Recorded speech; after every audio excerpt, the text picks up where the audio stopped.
માની લો કે ભગતસિંહ શહીદ ન થયા હોય તો શું આપણે આજે એમને યાદ કરતા હોત? આજે હું તમને એવી વાત કહેવાનું છું જેમાં ભગતસિંહ શહીદ નહોતા થયા. આ વાત છે દોસ્તીની, આ વાત છે દેશભક્તિની. 8 એપ્રિલ 1929ના રોજ બે ક્રાંતિકારી અંગ્રેજોની દિલ્હી સેન્ટ્રલ એસેમ્બલીમાં બોમ્બ ફેંક્યા છે. બંને ઓછી તીવ્રતાવાળા બોમ્બ ફેંક્યા હતા. તેમનો હેતુ લોકોની હત્યા કરવાનો નહોતો, વિરોધનો સંદેશ પહોંચાડવાનો હતો. બોમ્બ ફેંક્યા પછી બંને ભાગવાને બદલે ત્યાં જ રોકાઈ જાય છે અને ઇન્કલાબ જિંદાબાદના નારા લગાવે છે. સ્વેચ્છાએ ધરપકડ વહોરે છે.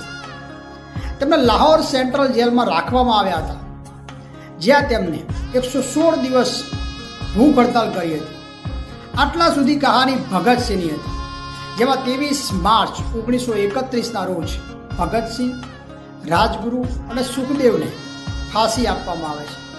પણ એક એવો ક્રાંતિકારી કે જેને ફાંસી નથી થઈ, પણ આજીવન કેદની સજા થઈ હતી. કેમ કે બોમ્બ ફેંકવામાં આ ક્રાંતિકારીએ પણ ભગતસિંહનો સાથ આપ્યો. પછી તેમને અંદમાન નિકોબારની સેલ્યુલર જેલમાં મોકલવામાં આવ્યા હતા. ત્યાં પણ તેમને 114 દિવસ ભૂખ હડતાલ કરી હતી. ત્યાં તેમને ટીબી થાય છે. તેઓ લાંબો સમય સુધી અંદમાન, હજારીબાગ, દિલ્હી અને બાંકીપુર એમ અલગ અલગ જેલમાં રહે છે. અને પછી એક સમય આવે છે 15મી ઓગસ્ટ 1947 અને દેશ આઝાદ થઈ જાય છે. અને આપણા આ ક્રાંતિકારીનું સપનું પણ પૂર્ણ થાય છે. પછી તેમના લગ્ન થાય છે. દેશ માટે યુવાની જેલમાં વિતાવનાર આ ક્રાંતિકારી આઝાદ ભારતમાં આર્થિક મુશ્કેલીઓનો સામનો કરે છે. એમને નોકરી ધંધામાં ખૂબ મુશ્કેલી પડે છે. સિગરેટ કંપનીમાં એજન્ટ તરીકે કામ કરે છે, પ્રાઇવેટ બસમાં કંડક્ટરની નોકરી કરે છે અને પછી છેલ્લે પટના શહેરમાં ચા અને પકોડાની લારી કરે છે.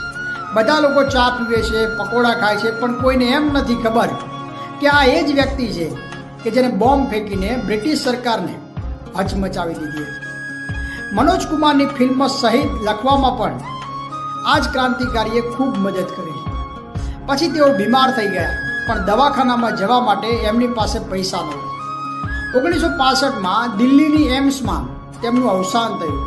તેમની ઈચ્છા મુજબ હુસેનીવાલા ખાતે ભગતસિંહ, રાજગુરુ અને સુખદેવની સમાધિ નજીક તેમના અંતિમ સંસ્કાર કરવામાં આવ્યા. આ વાત હતી બટુકેશ્વર દત્તની. તો એ બધું જ કર્યું જે ભગતસિંહે કર્યું. ફરક માત્ર એટલો હતો કે એમને ફાંસી નથી. આઝાદી આપણને ભેટમાં નથી મળી, તે શહીદોના લોહી અને ક્રાંતિકારીઓના બલિદાનથી મળી છે. આઝાદી માત્ર અધિકાર નથી, એક જવાબદારી છે.